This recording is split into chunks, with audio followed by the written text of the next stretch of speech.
આજરોજ અખંડ આદિવાસી યુવા ચેરિટેબલ ટ્રસ્ટ દ્વારા અને આદિવાસી સમાજ દ્વારા ભગવાન આદિવાસી સમાજના મસીહા ધરતી અંબા જે અંગ્રેજો સામે લડત લડીને આ દેશનું ખનિજ અને પ્રકૃતિને ધરતીની રક્ષા કરનાર એવા ધરતી અંબા ભગવાન બિરસા મુંડાની જન્મ જયંતિ નિમિત્તે આજે આદિવાસી સમાજની ઓફિસ પર તમામ આદિવાસી સમાજના આગેવાનો ટ્રસ્ટીઓ ઉપસ્થિત રહ્યા છે અને 150મી જન્મ જયંતિ એમની આજે ભરૂચ આદિવાસી સમાજ પર ઉજવણી કરવામાં આવી છે।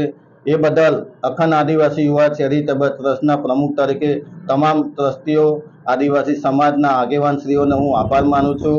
જય જોહાર, જય બિરસા મુંડા, જય આદિવાસી।